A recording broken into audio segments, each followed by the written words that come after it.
Hi, I'm Gordon Black from the American Canoe Association. We offer a free presentation on paddle sport safety. Paddle sport is growing rapidly into one of America's favorite outdoor activities. We want everyone to be safe and to have fun on the water. Every paddler is responsible for their own safety and needs judgment and skills to be able to exercise good judgment in this potentially hazardous environment. This presentation contains useful information on safety and helpful tips on boating skills. Don't let accidents happen. Make safety a priority. Remember, you're in command. A few safety tips can help you enjoy a great trip. Think for a moment, what do you need to be safe, comfortable, and to have fun on the water? First of all, paddling can be safely enjoyed, but accidents do happen. Carry maps or charts and a compass if needed. Plan an emergency course of action and leave it with a friend, relative, or an outfitter, perhaps a marina. That's your float plan. Because of Homeland Security concerns, many federal properties now have security zones. Naval Vessel Protection Zones direct boaters to stay at least 100 yards away from Navy ships, unless you're directed to approach, as well as installations, piers, and other security zones. Make sure you know about local restrictions too. Help keep America safe. Respect other users on the waterway. Paddle as far away from anglers as practical, and cross busy waterways only when necessary and as quickly as possible. Respect landowners. Don't litter, don't trespass. Leave the area cleaner than you found it. Remember that people on larger, faster boats may not be able to see you, so stay alert and ready to get out of the way if you need to. Wear bright, reflective clothing. All boats are required to display proper navigation lights in low visibility. For canoes and kayaks, a bright flashlight will usually do. The United States Coast Guard also requires all boats to carry a loud whistle or other sound signaling device, like an aerosol horn. These are used to communicate with other boats and to signal for help. The recognized emergency signal is at least 5 short blasts. Never paddle alone. Paddling with a group is much safer than traveling alone. And please, no alcohol while boating. You'll need your wits about you. Never boat under the influence. Always wear a life jacket. These boats can be easily tipped over, and you need to practice to reliably empty and re-enter them. Meanwhile, you'll be in the water, which is often shockingly cold. Gulping a little water can start respiratory distress. You may experience cramping, or you may have injured yourself in falling in. Any of these things can lead to swimming difficulties. Wearing a properly fitted, meaning snug, life jacket is good insurance. It's such a simple safety measure. Wear a properly fitted life jacket. There are 5 types of personal flotation device. It's important to understand the trade-offs, the strengths, and the weaknesses of each type, so that you'll be able to choose the correct one for your intended use. The types are: Type 1, intended for offshore use. These are large, bulky jackets. They will turn most unconscious persons face up. Because of their bulk, they are not recommended for paddlers. Type 2, nearshore buoyancy vests. These are the familiar horse collars, and these will turn some unconscious persons face up. Because they are generally uncomfortable for extended wear, they are not recommended for paddlers. Type 3s are the flotation aids, also called swim vests. These jackets are designed so wearers can place themselves in a face-up position in the water. They are comfortable, allowing good range of motion. We do recommend these for paddlers. Type 4. These are throwable devices. Seat cushions and life rings can be thrown to a swimmer. Since they are not worn on the body, they are not recommended for paddlers. Type 5. These are special use life jackets and can include rescue vests, inflatable life jackets, and other life jackets for specific applications. Depending on design and application, they may share attributes with other type PFDs, so they may be appropriate and recommended for certain uses by paddlers. It is especially important to read the label. These must be used in accordance with the label. Dress for safety. Watch out for sharp objects on shore, and wear shoes that will stay on in case of a swim. River sandals, running shoes, and wetsuit booties work best. Clothes to fit the conditions that you might have to swim in will make you more comfortable. If the weather is sunny, sunscreen and a hat will help. On rainy days, an insulation layer and a rain jacket can keep you comfortable and enjoying the trip. And no matter what the weather, take plenty of drinking water. If the water is very cold, or if the air and water temperature combined don't add up to 120 degrees Fahrenheit, you may want a wetsuit or a paddler's dry suit. Hypothermia is a very real danger, even on nice days. Know the help and huddle techniques. They can save you if shore is not within swimming distance. Stay with your boat.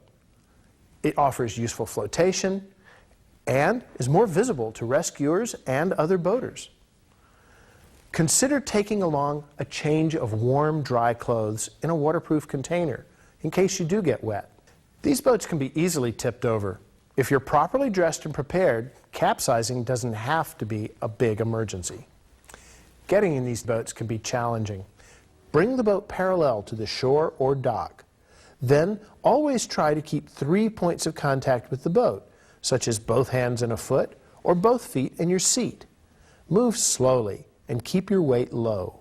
If two folks are getting in a tandem boat, the heavier one usually gets in the back, or stern, and does so first, while the front, or bow, paddler holds and steadies the boat. The stern paddler then steadies the boat while the bow paddler gets in. When exiting, we do this in reverse, with the stern paddler climbing out last. Moving around in a canoe or kayak can be an unsettling experience.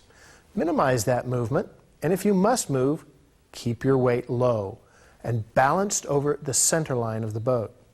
Remember, 3 points of contact at all times. Your shoulders should stay within the sides of the boat to keep from tipping over. If you lean over the edge of your boat, you can kick it out from under you. Keeping your paddle in the water will also improve stability. Any gear, like bags or coolers, should be tied in and kept low and in the center of the boat to improve stability. Watch out for weather changes. Check the weather forecast prior to going on the trip and during the float trip if possible. Wind can blow you off course and can form large waves. Larger, faster boats can cause wakes, which are also waves. If you come across waves, try to avoid having them hit your boat sideways. Instead, take them at an angle. That's the driest ride. Of course, other weather conditions like torrential downpour and lightning can be big dangers too. Fog and approaching darkness are obvious hazards. Stay alert. Before conditions deteriorate, get off the water. Avoid extreme conditions because high water, wind, and fast current carry increased risk. Be aware that even gentle current can cause dangerous hazards like strainers. These are trees, rock sieves, piers, and docks that allow water through. Gentle current can generate enough force to hold and trap boats and people against these strainers, so they are serious hazards. Avoid them. Fast water may create waves, eddies, and powerful currents that require training and practice to navigate. Even gentle rivers may contain hazards, such as low-head dams. These are dams with water flowing over the top. They have powerful churning currents on the downstream side and are life-threatening, even when the drop is only a few inches. Since these can be invisible from upstream, the paddler must be familiar with the intended route. Check with guidebooks, maps, outfitters, and other paddlers for information on possible hazards. Remember, when in doubt, get out and scout. Build confidence. Practice rescuing yourself on a nice day in a safe environment. Paddlecraft are usually small, light, and easily tipped. Capsizes are common. If you do tip over in current, keep your body flat on the surface and your feet up. Backstroke to shore. and stand up only when the water is knee-deep or less to avoid entrapment on underwater rocks and strainers. If you are close to shore, just swim your boat to the edge, dump out the water, re-enter, and you're on your way. If you're too far out to swim your gear to shore, get your companions to help you empty and re-enter your boat. A little planning and practice can keep a swim from becoming a big emergency. Paddling a kayak is easy. Alternate taking paddle strokes on each side to go straight. Position your hands evenly along the paddle shaft, at least shoulder width apart, and keep the blade close to the boat to track in a straight line. Sweep the paddle through the water in an arc away from the boat to turn. Back paddle to stop. If two people share a tandem kayak, they should paddle on the same side at the same time in order to keep their paddles from getting tangled up.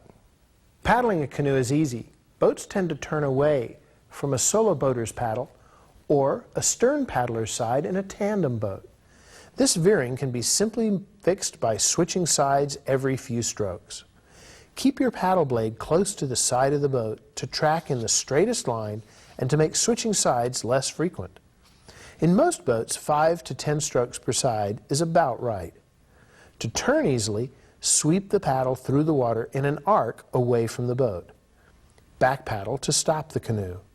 When paddling in tandem, canoe partners should always paddle on opposite sides and time their strokes so that they're together.